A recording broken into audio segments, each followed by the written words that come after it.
That I think other people have pointed out too is that you kind of have to know a script, right? The UNHCR has a script that they want to hear. If you're not saying the right words, you're not following the script, then you don't get it.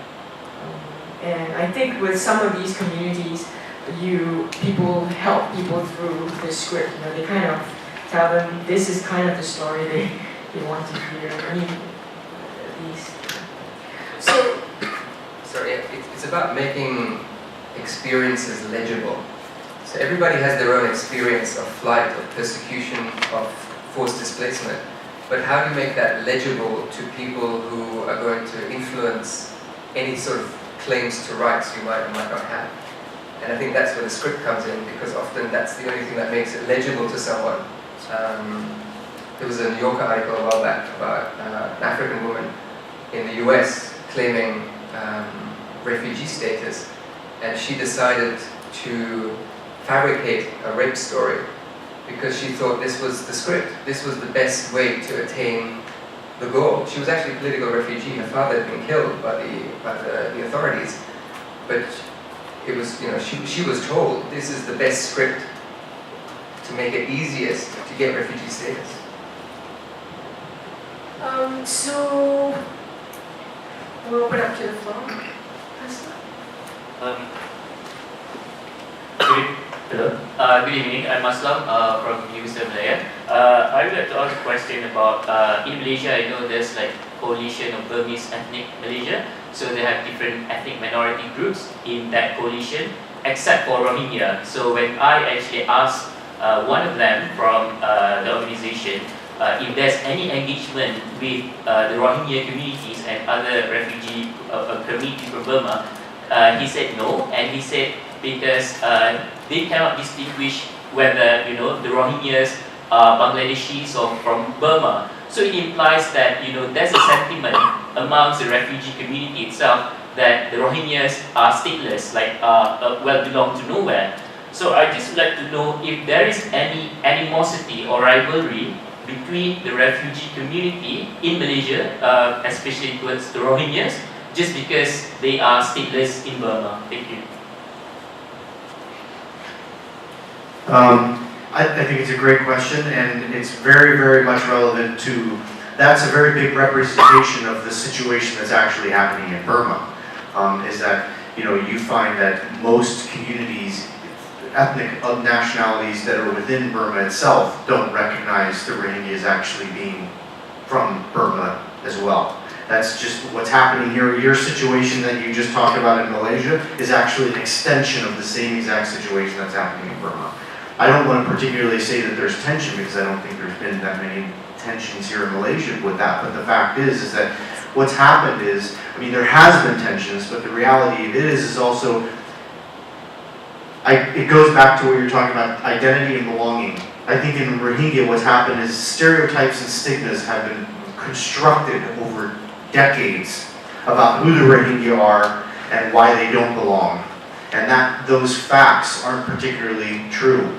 And that has just flowed into the ethnic dynamics of all the different groups, Burmese diaspora who are living here in Malaysia as well. I don't know all the dynamics between the communities here in Malaysia, but I can tell you that just that example you talk about is very clear-cut extension of what's happening in Burma as well. I think that also makes it very hard for the Rohingya communities to actually state their claim to being from Burma when all the other ethnic nationalities have a problem believing that as well. Another thing you also have to recognize is that with the Chin, with the Karen, with the Mon communities, both here in Malaysia, because I've worked, I think in 2007, I worked several weeks on a story about the ethnic communities here from Burma and Malaysia and their fear of Rela. It was a story that specifically focused on Rela raids against Burmese communities here. And the fact is that one of the challenges that I know the Rohingya community faces is that for a lot of these other ethnic groups from Burma, they are very well organized. Well organized not only here in Malaysia, but well organized in Europe, well organized in the United States. They all have a very strong, active voice in lobbying for their own self, their sense of belonging to Burma, and the injustices that have been done against them. The challenge for the Rohingya community is only until the past few years has that sense of an organization of their own voice as an exiled community actually started to be created. It's really at its infancy stage when you compare it to a lot of the other ethnic communities from Burma who are here as well. And that's been, I think, a really big challenge for the Rohingya community, not only here in Malaysia, but also internationally. But that's slowly starting to change, I think. Yes. The short answer is yes.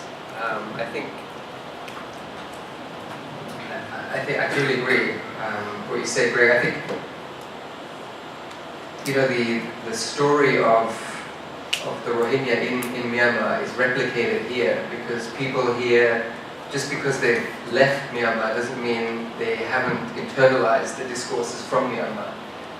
But at the same time, the flip side is one of the refugee farms was run by the Arakan community, and this was 2012, and violence had erupted in Burma, and they actually fled because the refugees from the farm fled because they had heard, and this is again the gossip mongering, the gossip mill of SMS text messages, they had heard that Rohingyas in the area, and some of the Rohingyas in the areas were from the same villages as these Arakanese people, had heard that they were going to come and get them. And so the same sorts of conflicts and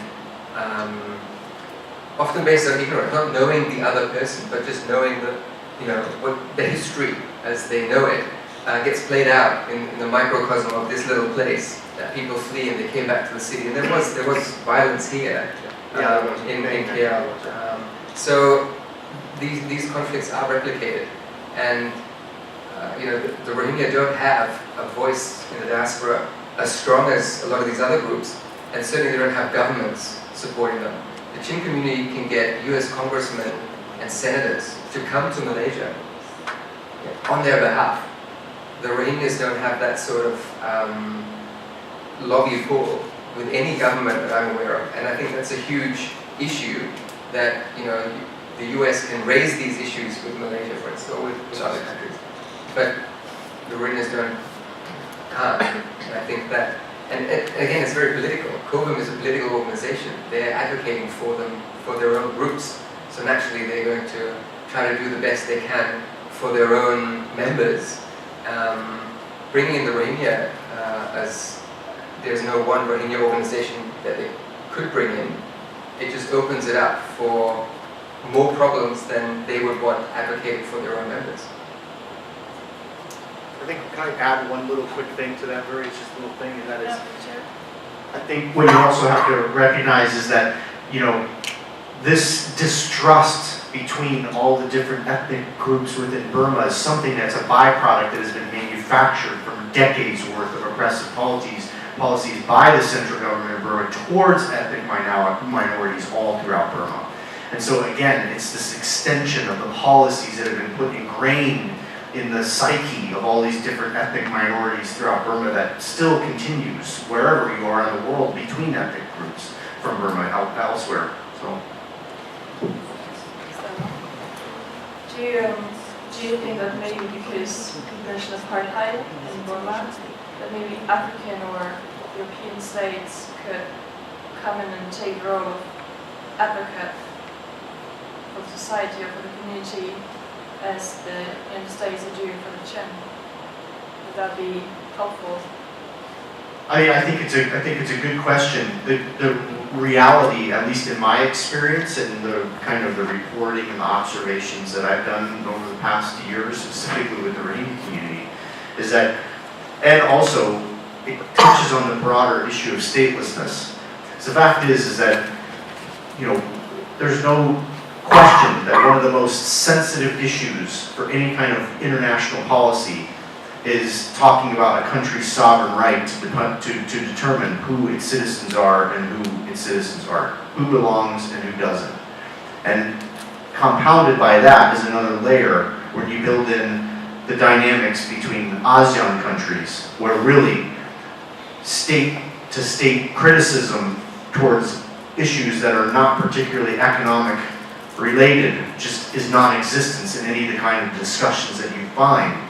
So you have one challenge is that if you were to bring someone in from an African country where examples of apartheid have taken place, the fact is that the track record of Burma actually listening to anybody make any kind of criticism towards them and how they handle the Rohingya community, which really this is the heart of this rests with discrimination and citizenship, have never been listened to. And even the closest neighbors of that particular country that actually are feeling the repercussions of those discriminatory policies towards an ethnic community in Burma, hence the Rohingya, fanning out throughout Southeast Asia, that never really even comes up in the discussions with its neighbors.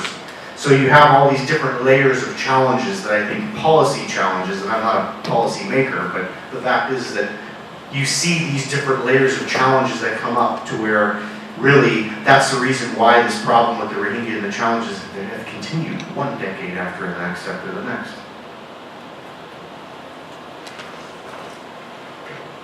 Very, very quick.